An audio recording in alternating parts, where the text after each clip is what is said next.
Okay, yeah, well, thank you very much for inviting me to speak. And just to reiterate, since I can't see anyone, it's very helpful if people ask me questions. So please feel free to do so if you feel comfortable. Okay, so let me get started. So I want to start with a very brief background on M0n, the moduli space of n-marked rational curves. So recall that there's an action of the group of Mobius transformations on the Riemann sphere that acts as follows, and it has this kind of key feature that we all learn in complex analysis or something, that it acts simply three transitively. So in other words, if you pick 3 points in P1, Z1, Z2, Z3, then you can find a unique Mobius transformation that sends them to whatever 3 other distinct points you've chosen in order. It's often convenient for us to choose 0, 1, and infinity as our as a good choice of 3 points to send them to. Okay, and so to rephrase this a little bit in the language that I'm going to be using in this talk, this is to say that up to automorphisms, up to Mobius transformations, you can't tell the difference between any 2 distinct 3 tuples of points. So any 3 tuples of distinct points are equivalent up to automorphism, or in other words, if I asked you for the moduli space of distinct 3 tuples up to automorphism, then that would just be a single point. There's one equivalence class. Okay, and that moduli space, we're going to generalize in a minute, but we'll call M03. Okay, now let's talk about more points. So suppose we have 4 distinct points in P1. Then you can define a very classical quantity called their cross ratio, which is just defined by this rational function. And you can check that the fact that the points are all distinct implies that the cross ratio will always take values in the complex numbers minus 0 and 1. Okay, and what is this cross ratio? Well, it is nothing but the number that you get if you take your first 3 points, you send them via the unique Mobius transformation that will do it to infinity, 0, and 1. And then you see where the 4th point goes. Okay, and if you think about this for a second, because by the uniqueness of that Mobius transformation, this implies that this is a kind of well-defined invariant of your 4 points. It doesn't depend on, it doesn't change when you apply a Mobius transformation. Okay, and it also implies that 4 tuples of distinct points are precisely classified by their cross ratio. So given 4 points, I get a cross ratio. On the other hand, given a cross ratio lambda, I could just write down the 4 tuple infinity, 0, 1 lambda, and by construction, that would have the correct cross ratio. Okay, so this tells us, A, that distinct 4 tuples are not all equivalent to each other, unlike distinct 3 tuples of points on P1. And furthermore, it tells us exactly what the space of possibilities for them is. So up to automorphism, the moduli space of 4 tuples of distinct points on P1 is precisely the space of possible values of cross ratios. So it's P1 take away 3 points. So that's M04 is isomorphic to that. Okay, and now we can play exactly the same game with as many points as we like. So if I have an n tuple of distinct points, then I can apply the unique Mobius transformation sending the first 3 points to infinity, 0, and 1.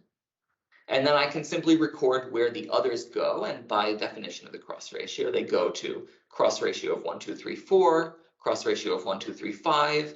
all the way up to cross ratio of 1, 2, 3, n. Okay, and the same logic applies. So this tells us exactly what is the space of the moduli space of distinct n tuples up to automorphism.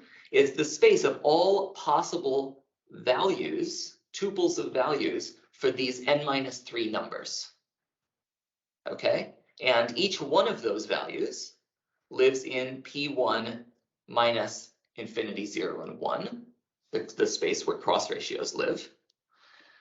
And so we get n minus 3 tuples of those, but then we have to take away all of the diagonals in that space, because all of the diagonals, meaning, you know, anytime two values coincide, because we know that that we're working with n tuples of distinct points, and so no two of those cross ratios can be the same, because that would imply that the two original points coincided. That's not allowed. Okay, so M0n is this very concrete moduli space. We know exactly, you know, we have it as a very explicit affine open set in P1 to the n minus 3. Okay, so it immediately follows that it's a smooth affine variety of dimension n minus 3. And it has a nice set of global coordinates, namely these cross ratio functions are global coordinates. Okay, and so the question, and I'll talk a little bit later about kind of like where this question comes from. But the question that we want to concern ourselves in this talk is, well, I have here a list of n minus 3 cross ratios that give me nice global coordinates on M0n. But what if I wrote down a list of n minus 3 different cross ratios on an n tuple of points? So I'll have an example in just a second.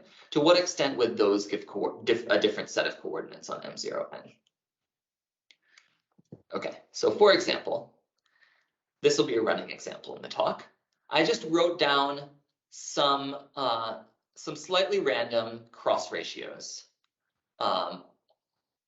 on 8 tuples of distinct points. Okay, so I have Z1 through Z8, and I'm going to just choose, well, instead of 1, 2, 3, 4, 1, 2, 3, 5, 1, 2, 3, 6, and so on, I'm gonna write down a bunch of different, you know, 4-element subsets. So 1, 2, 3, 4, 1, 2, 3, 5, 1, 2, 6, 7, 3, 4, 6, 8, and 5, 6, 7, 8.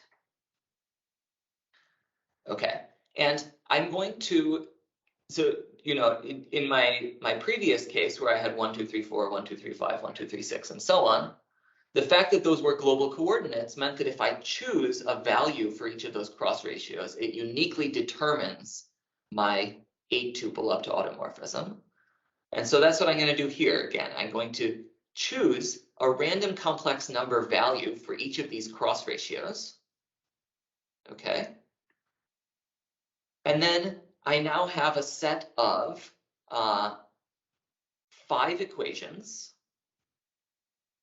that are in 8 variables, but remember there's this 3-dimensional group acting. So these are really, each of these determines a hypersurface in M08, which is a 5-dimensional n minus 3-dimensional variety. And so I've written down a set of equations that will determine, hopefully, a finite set of points in M0n. Okay, so each of these is a hypersurface in M0n, which is n minus 3-dimensional. And so since there are n minus 3 of them, I should get finitely many points, hopefully. So the question is, how many points do these equations determine? Okay, and so the first answer is that in this particular example, we can simply input this into Mathematica or your favorite you know, program that can solve equations. And I just normalized here to give, you know, to decide that Z1, Z2, and Z3 are infinity 0 and 1 as usual, and wrote down the remaining equations and asked for a solution. And Mathematica tells me that there are 3 solutions, and they are messy. They you know, involve, I've solved some algebraic equations, so there are very nasty nested radicals, and the actual solution takes 500 pages to write down. Okay, but the answer in this case is 3. And so the kind of, you know, the general version that I want to ask is, if I fix a bunch of these 4-element subsets of 1 through 8, like I've done here, I've fixed 5 4-element subsets of 1 through 8, what answer should I get as a kind of function of that choice? Okay, and I want to formalize the problem a little bit more. to just like say the geometry that's going on rather than just the algebra. So I'll just introduce this shorthand. Rather than writing out Z1 through Z4 all the time, I'll just pick a 4-element subset of 1 through n and say that CR of T is the cross ratio of the corresponding 4 points in P1. Okay, and now here's the problem. So just stated slightly more formally. So I'm going to fix n minus 3 4 tuples of elements of 1 through n. I'll just use this script T to denote that information collectively. So that in the example, that's my 5 choices of cross ratio. Okay, and now I get a map from M0n to P1 take away 3 points to the n minus 3, where the map is simply given an n tuple of points in P1, I record the chosen cross ratios. Okay, now this is a map from an n minus 3 dimensional variety to another n minus 3 dimensional variety.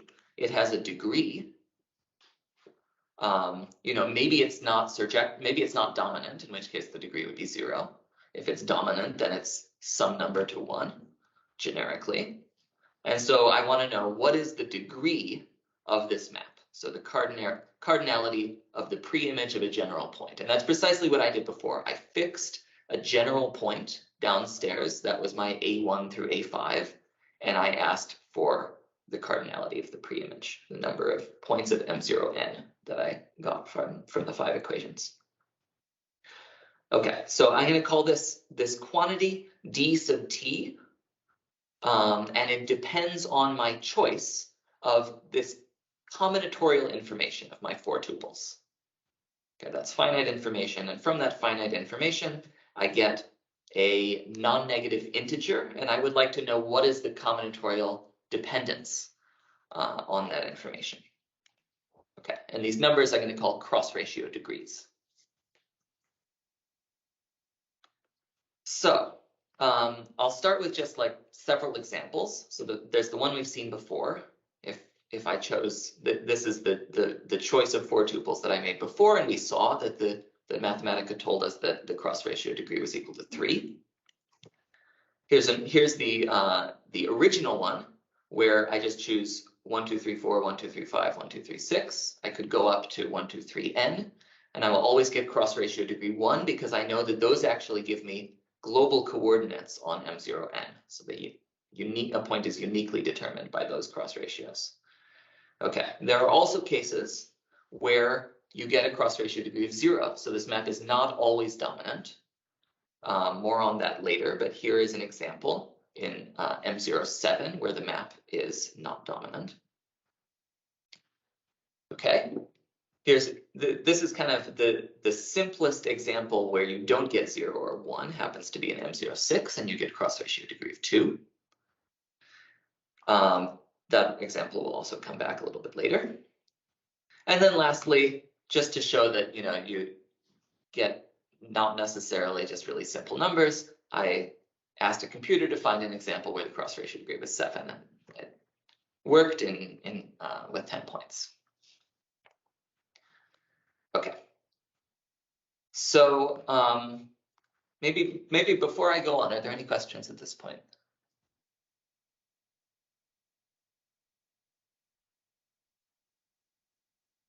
There don't seem to be any questions at the moment. If not, then I'll continue. So I just want to also kind of reformulate the combinatorial information slightly. So I've been writing down a list of 4 tuples of numbers 1 through n. If you like, that's, you can think of that. I mean, that is literally the data of a 4 uniform hypergraph on n vertices. But there are also a few other ways that I could just like write down exactly the same data. I could write it as a matrix by having a column for each of my numbers 1 through n, and a row for each of my subsets, my 4-element subsets, and I get a matrix that has exactly 4 ones in each row. So for example, 3, 4, 6, 8. one of my subsets is here, 3, 4, 6, 8. So I put a 1 in the appropriate columns. Okay, or I could also equivalently write down a bipartite graph from exactly the same data, where one of the partite sets on the right consists of my 1 through n, and my other partite set consists of my 4-element subsets, and then I just draw 4 edges to the appropriate vertices on the right. So this is a bipartite graph that's 4 regular on one of the sides. That side has n-3 edges, and the other side has n-3 vertices, and the other side has n vertices. Okay, so I have all of these combinatorial formulations to work with, and so, you know, ideally what I would do is express my my d sub t somehow in terms of one of these objects. Okay, so you can easily check that that the cross ratio degree is actually, you know, invariant under any kind of the appropriate version of isomorphism of these hypergraphs or graphs or matrices, where isomorphism here means permuted in rows and columns. And so this is a, let's say, bipartite graph invariant. Okay, it's a way of taking in a bipartite graph of the right form and assigning a non-negative integer. So the kind of obvious question is can it be expressed maybe in terms of, you know, more familiar invariants of bipartite graphs, of which there are many? Okay, so that is the kind of question that that I am going to not quite answer in this talk. And maybe I'll just point out that, like, you know, this really is the important question, because there are a bunch of ways to compute individual cross-ratio degrees. It's not like each one in particular, you know, even if Mathematica can't solve the equations, it's not like the individual numbers are difficult to compute. It's just that the kind of dependence on the combinatorial input is not easy to see. Okay, so before I state the theorem about these, let me list some properties that are going to kind of hint us in the right direction, or in a right direction. Okay, so by properties here, I mean, like, you know, small, you know, yeah, things that to some extent elucidate the dependence on the combinatorial input. Okay, so it's a non-negative integer. That one is obvious. Okay, here's a property that's not immediately obvious, but it has a simple geometric proof. Is that if you write down, you know, your list of cross ratios, but you completely leave out one of your points in your n tuple, so none of your 4-element subsets contain, you know, 7, then you automatically get cross ratio degree of 0. Geometrically, this is roughly because your map of n-3 dimensional varieties factors through a smaller m0n. Okay, so for example, if this is your matrix, if your matrix has a column of zeros, that is to say that that one of your points is missing, and so you automatically get 0. Okay, so it's slightly restated there. Okay, here's another property stated in terms of the matrix again. If you have a column with a single 1, then you can delete that column and its row. You get a smaller matrix, you get a smaller cross ratio, or a smaller version of the same cross ratio degree problem, and the two things agree. Okay, so this is a recursion. It's not a recursion that actually determines everything, but it is a recursion that can help you out to some extent.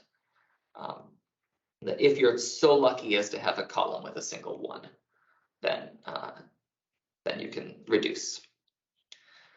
Okay, and lastly, as a generalization of 2, of the one about having a column of zeros, actually, if you have a submatrix of zeros that add up to such that the dimensions add up to, you know, the, let's see, length of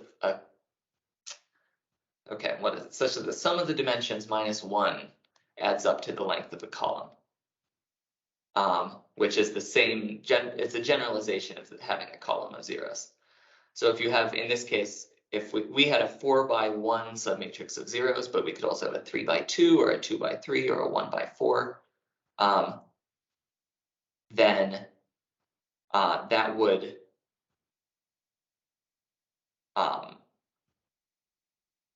guarantee that the cross ratio degree is 0. Okay, so we have some vanishing conditions.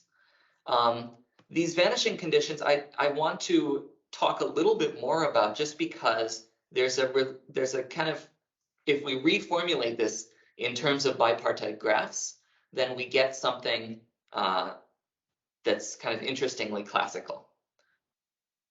Okay. Right. I should mention at this point, I forgot that actually it's an open question whether the converse of problem 4 of property 4 is true. So you might ask, if I don't have such a submatrix, then is my cross ratio degree necessarily non-zero?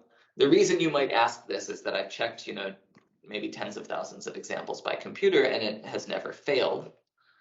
And so I still don't know the answer. I have recently been thinking about it, and I still have no idea how to figure out whether it's true. And it's not just me. Some other groups of people have also worked on this question and run into also, I mean, by other means, but have also run into problems. So I think this is an interesting question, and it's known in a special case due to a result of Kastrovin and Tevelev that that if you happen to also have a column of all ones, then this is an if and only if. And then also they tell you exactly what the cross ratio degree has to be.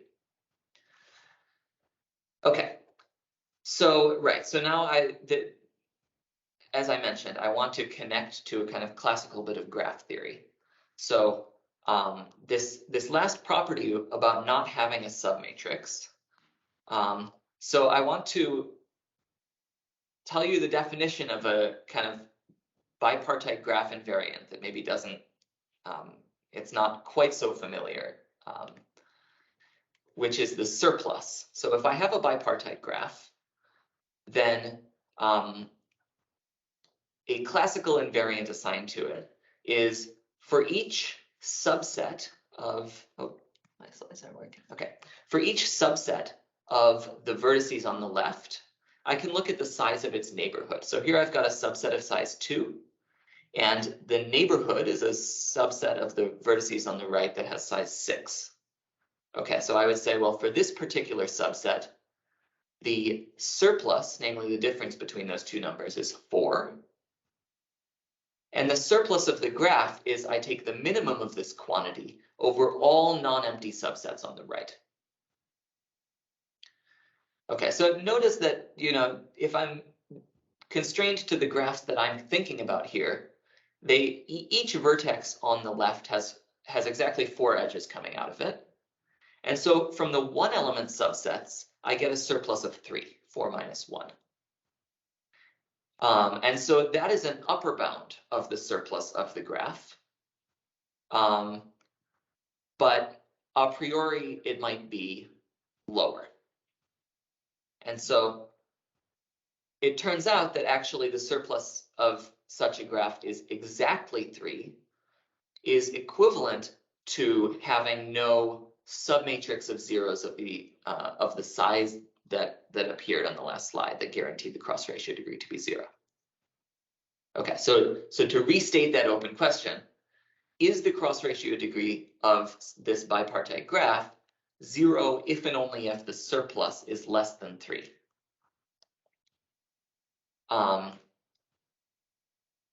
Okay, so yes, in one direction we know because it's just a restatement of that property. Okay, but this notion of the surplus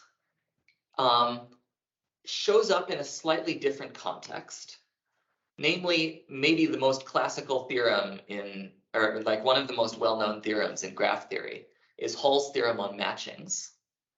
And it given a bipartite graph, it gives a condition for that graph to admit a matching of the left vertices into the right vertices. Okay, let me remind you what a matching is. It's just you choose for each vertex on the left, one of the edges coming out of it, such that the set of endpoints you get on the other side are all distinct. So it's an injection. Okay, and so what Hall's theorem says is that G admits a matching if and only if it has positive surplus. Okay, so the surplus could be negative. That, if you look at the definition, that is not ruled out by any means here. And it's non-negative if and only if the graph admits a matching.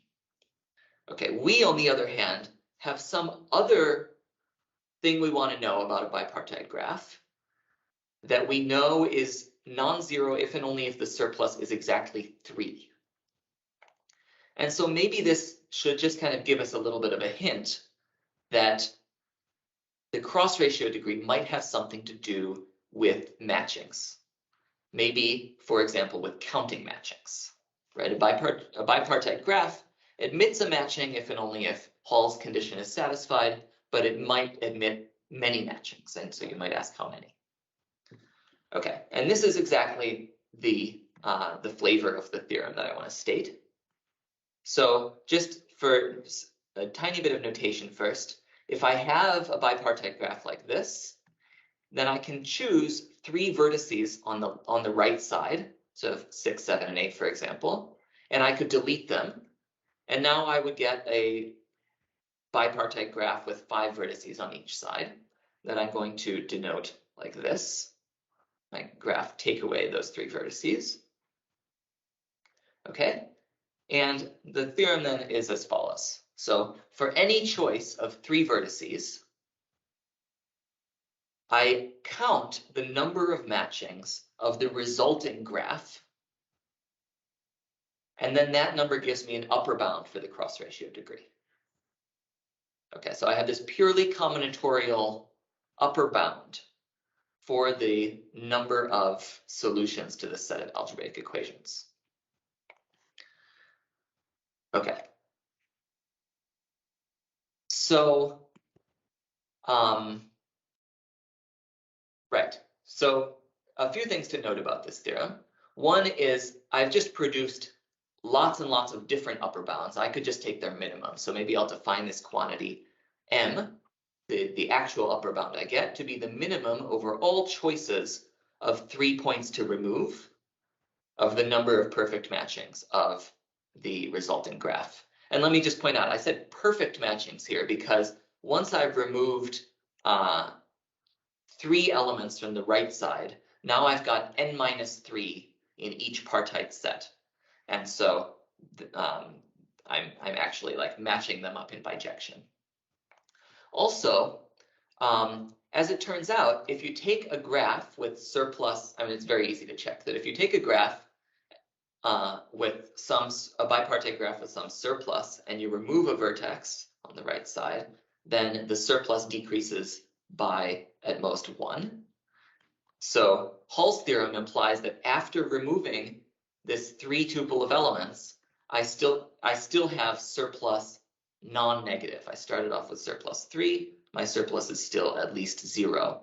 And so there do exist perfect matchings of the resulting graph. So by Hall's theorem, this bound is actually non-zero, if and only if the surplus is equal to 3. Okay, so it's not quite good. It's not quite good enough. I want to know that the cross ratio degree is non-zero, if and only if the surplus is equal to 3. But at least my upper bound is non-zero if the if and only if the surplus is equal to 3. Okay. So just to go through this in this example, I have 8 points. For any choice of 3 of them, I can remove them, count the number of perfect matchings. I get 8 choose 3 numbers. That's 56 numbers. Here they are. Here's the list of 56 numbers. The minimum is 3. And we actually know in this case that 3 is the right answer. So in this case, that bound is sharp. Okay, which is great. But you might wonder, how sharp is it in general? How close to the cross ratio degree do we actually get this way? So the answer is illustrated in this histogram. So here n equals 15, and I've just written down on the order of 5,000 cross ratio degrees, randomly generated. And so I'm drawing here cross ratio degree versus upper bound. The fact that there are no bars at all on the left half, on the left side of this diagonal, says that my upper bound is indeed an upper bound. Okay, of course, this data was involved in conjecturing that this theorem might be true in the first place. Okay, if all of my data were concentrated along that diagonal, that would be good news. That would mean that my bound is tight all the time. However, it's not. As you see, it's fairly well concentrated along the diagonal. It's pretty close to it, but you do get some outlier points where there's quite a big difference between the cross ratio degree and the upper bound that you get this way. Okay. Any questions at this point? So the third dimension is how often they are, or what does the third dimension mean? The third dimension is, I guess, percentage of the samples that have that cross ratio degree and that upper bound. Okay. Yeah, so it's a histogram. Yeah. Okay. So what I want to do next is I want to say a little bit about the proof, which interestingly is entirely geometric, not combinatorial, and then talk a little bit about other places where cross ratio degrees come up, as well as other ways to compute them. Okay, so the proof is as follows. It's kind of classical embedded curves stuff, which is kind of interesting. So the first step is to reinterpret the cross ratio degree as counting embedded curves rather than abstract curves with fixed cross ratio. So, and the way to do it, which should not be obvious, is that we're going to count embeddings of P1 in P1 to the n minus 3. Okay, such an embedding has a multi-degree, and that multi-degree we're going to choose to be 1, 1, 1, 1, 1, 1, 1. Okay, so just all ones. So these project as kind of isomorphically in any direction to any of these copies of P1.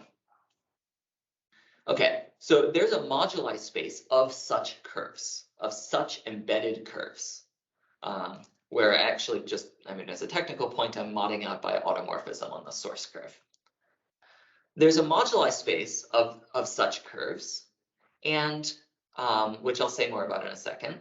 And the way that you, given my cross ratio, my choice of cross ratios like this, the way that I get a counting problem about these rational curves is as follows. So I look at each column of my matrix. For the first column, I have 1, 1, 1, 0, 0. And this gives me a way of writing down a subvariety of P1 to the 5, where I just constrain the first 3 entries to be arbitrary complex numbers, generically chosen, and I let the last 2 run over, anything in P1. So this is a copy of P1 to the 2. It's like a copy that's parallel to the coordinate directions inside of P1 to the 5. And I do this for all of my columns. And I get a bunch of subvarieties, not all of the same dimension. So notice that V1 here is a subvariety of dimension 2, whereas V5 is a subvariety of dimension 3, because there are 3 free parameters. Okay, and now what I do is I count all curves of this multi-degree that pass through these 8 subvarieties. And as it turns out, there are exactly d sub t such curves. That's a non-trivial argument. Kind of diagram chasing.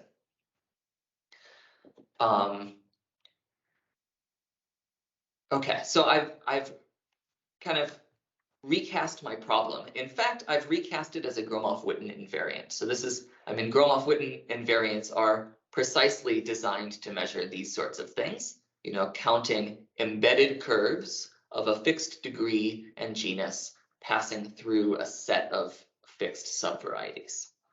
Gromov-Witten invariants do not always give you the correct answer. They sometimes give you only a kind of virtual answer, but in this case, it's actually a correct answer. So this is in fact a Gromov-Witten invariant.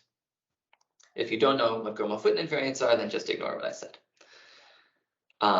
Okay, so we've reinterpreted our problem, and now notice that this is like a kind of different shape of intersection problem. Before, we were intersecting n-3 hypersurfaces in M0n, which is a dimension n-3 variety. We're now intersecting n subvarieties of varying dimensions in this moduli space of embedded curves, which happens to be a smooth variety of dimension 3n-12. Okay. And our subvarieties are, all of the curves that hit V1, all the curves that hit V2, up to all the way to. So we're intersecting a different number of subvarieties in a different dimensions in a different number of space, in a different dimension space. Okay, and now the kind of second step after recasting the problem is, well, how do we compute this Gromov-Witten invariant? And Gromov-Witten theory provides us with several ways, but kind of the standard first step of computing a Gromov-Witten invariant is that you compactify your moduli space. And there are many ways to do that potentially, but in Gromov-Witten theory, you almost always use this one, the Consavic space of stable maps, where you allow your curve to degenerate into a nodal tree of P1s. And then you find some way, usually torus localization, whatever, to do a cohomology calculation on that space that produces an expected count of the number of curves. So this is the standard way. As it turns out, this doesn't seem to work for these purposes because the combinatorics just becomes too difficult. So you can compute individual cross ratio degrees this way, but doing it in such a way that allows you to keep track of the dependence on your original T, script T, your choice of cross ratios, is not something that I was able to do, at least. Okay, so you can compute the correct answer, but the combinatorics is too difficult. So what I did is I used a different compactification. So I'm still, the same basic compactify your moduli space and then do a cohomology calculation to intersect all of these subvarieties. But I just, in this case, I was able to find a much simpler compactification. So the way you do it is that you observe that because these embedded curves admit all of these maps, these isomorphisms to P1 from all of the different coordinate projections, you can use one of those projections to just choose coordinates on your source curve, your P1. And now every other factor just looks like a map from P1 to P1 in coordinates, i.e., and it's always an isomorphism. They're all degree 1. So with each factor, except for the chosen one, gives you an element of PGL2, okay, an automorphism of P1.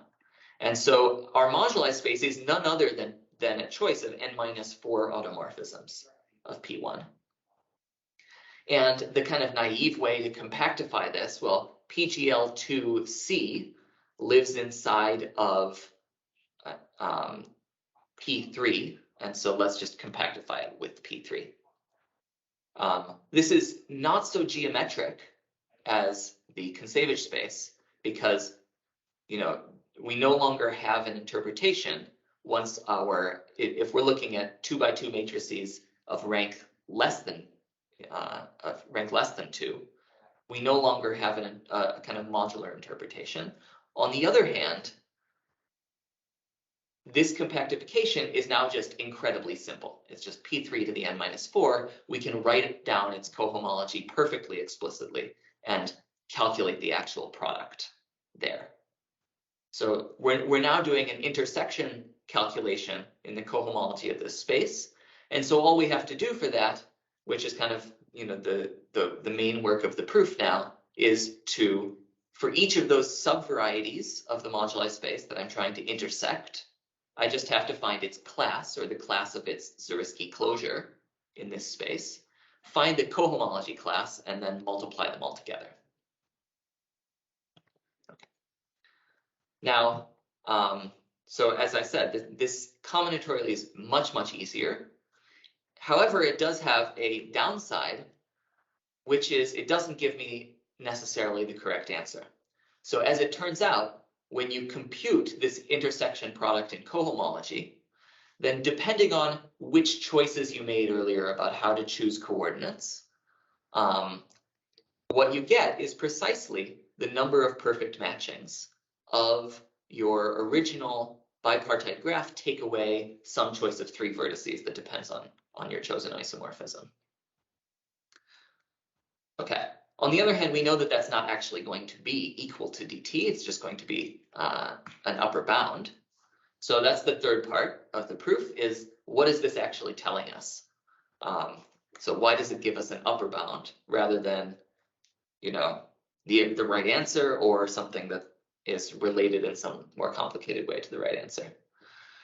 Okay, so the first part of this interpretation is that there's a nice transversality argument that tells us that, in fact, this this expected curve count, i.e. the number of matchings, is in some sense correct. So we remember we're intersecting a bunch of subvarieties inside of P3 to the n minus 4.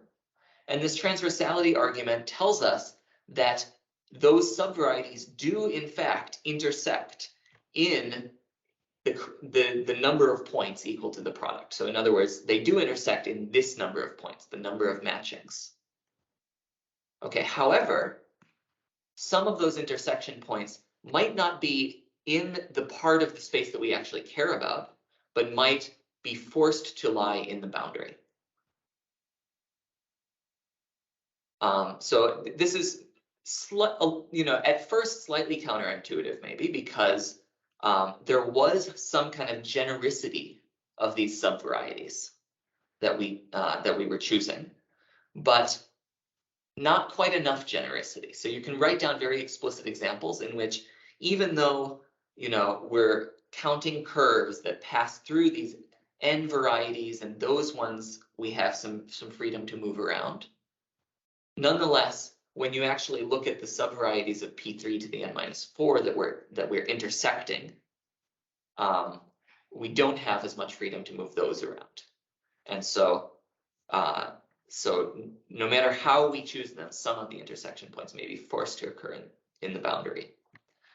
And I mean, it's actually very, you know, it's very concrete geometry to write down some of these examples. And so this tells us that we must get an upper bound, because the number of intersection points occurring here is equal to the number of matchings. The number of intersection points occurring here is equal to d sub t. And so if you take away the number, you know, that occur on the boundary, then that exactly tells you how far your upper bound is off by. Okay. Yes, I already said this. You can easily write down cases where it's wrong. Okay, so that's the end of the kind of sketch of the proof. And lastly, I just want to talk about some other appearances of cross-ratio degrees. So first of all, and maybe, you know, this would have been a more natural starting point in some sense, is if you look at this problem, you're intersecting a bunch of subvarieties of M0n, then the natural first strategy is to compactify M0n by everyone's favorite compactification of it, namely M0 and bar, the Deligne-Mumford-Knudsen compactification, where you degenerate P1 with marked points into a tree of P1s, with still retaining a very nice modular interpretation. Now, this space is like very well studied. In particular, its cohomology ring is very well studied. And so you could hope to just compute the intersection numbers of the classes of those n-3 hypersurfaces that we started off with. And in fact, there's nothing wrong with this. Like, it'll give you the correct answer, and you can do it precisely in the cohomology ring, which has presentations known. So there's, original presentation due to Sean Keel, but there are other ones that maybe would make this even easier. So that, there's work in the early 2000s writing down a Grosvenor basis for this ring. And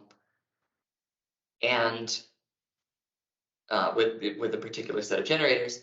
And again, you can compute any cross ratio degree that you like using that presentation, but it's just really difficult to keep track of the kind of combinatorics, to keep track of the dependence on script T. And part of the reason there is that in these presentations of the ring, the relations between the generators just have lots of terms.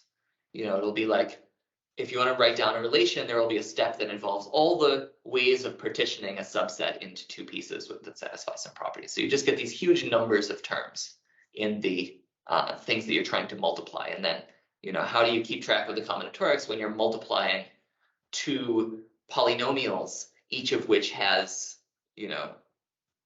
n squared terms or whatever, for large n. Okay, so I couldn't make it work that way. Another just kind of equivalent formulation of the problem is as follows.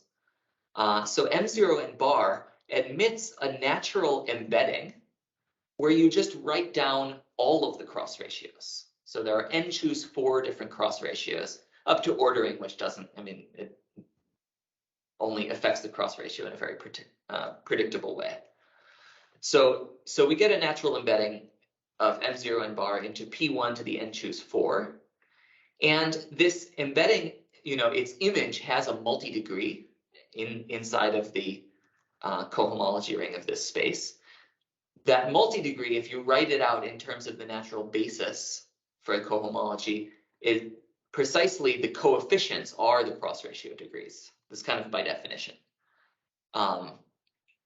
And so this kind of fits into the context of some recent work due to these people, where they have some other natural embeddings of M0n. There's something called the omega embedding, and they compute the multi-degree of that embedding. Okay, and a little bit more on that in just a second. Okay, then there's the original motivation, like how this problem actually came to my attention, which is that these cross ratio degrees arise if you're trying to find coordinates in this compactification, but that are defined kind of, if you fix some stratum of the boundary and you want the coordinates to not just be defined on M0n, but actually to extend to like the interior of that boundary stratum, then you immediately run into these questions of, well, how can I pick a set of cross ratios such that, well, to change the language, such that the cross ratio degree is 1 would exactly correspond to finding such a set of coordinates. And in that case, you're somewhat constrained about how you can pick the cross ratios. So you really do need to know the data of all of the different ways. So you kind of get led exactly to this problem. Okay. One last thing that I'll just mention. I don't know much about it yet, but someone got in touch with me about this because they were studying in Euclidean geometry. They were studying rigidity theory of graphs. So where you draw a graph in the plane, but your vertices are like, nails, and your edges are like stiff rods, and you want to know how many degrees of freedom your graph has. Apparently, counting realizations of graphs with like minimal that have no degrees of freedom, but if you delete any edge, then they have a degree of freedom, is a counting problem that you know, you might be interested in some kind of like engineering. And it turns out that cross ratio degrees are exactly the numbers that come up there. Okay. Now, the last thing that I want to say is just I want to mention the connections to tropical geometry, because this is kind of where I've gone a little bit after completing this project. So in fact, you can recast the problem in terms of tropical geometry without changing anything at all. So there's a moduli space called M0 trop, whose points are marked metric trees. So yeah, I mean, they're a totally graph theoretic object. And you can define tropical cross ratio maps that define, you know, a map from M0 trop to M04 trop. And if you fix n-3 of those, then again, you can ask for the pre-image of a general point under that map of n-3 dimensional polyhedral complexes. And it gives you the right answer. The answer agrees with the algebraic cross ratio degree. That's a result of Tiomkin. And Goldner, Christoph Goldner in 2020 gave a combinatorial algorithm to actually compute the cross ratio degrees using tropical geometry. So this is actually the algorithm that I used to generate that histogram, because it's much quicker than doing things algebraically. So I've just drawn, this is a piece of what the tropical map looks like. So M06 trop is up here, and I'm recording three particular cross ratios, three particular tropical cross ratios, and I get this map from this kind of like doubled triangle glued in the middle to a triangle. And this map has generic degree 2, which agrees with, that's one of the examples of the cross ratio degree that I showed at the beginning. Except it looks like in the middle triangle, it only has degree 1, but actually there's this notion of tropical multiplicity that says you should count points here with multiplicity 2. Okay, and so with some collaborators, oh yeah, there's the example. Oh yeah, right, okay, right, sorry, I forgot a sentence, which is that the way that Goldner's algorithm works actually is to choose a very clever choice of point in the moduli space downstairs, such that you can kind of reconstruct algorithmically its pre-images. Okay, and so with some collaborators, we generalized this algorithm to a more general class of intersection number on M0 and bar. So I just want to mention that this is a theorem in preparation that kind of uses the same idea of cleverly choosing a point downstairs in a tropical moduli space and algorithmically reconstructing its pre-image to compute intersection numbers of pullback psi classes along forgetful maps, which is a kind of another type of intersection problem of interest on M0 and bar. Okay, that's it. Thank you.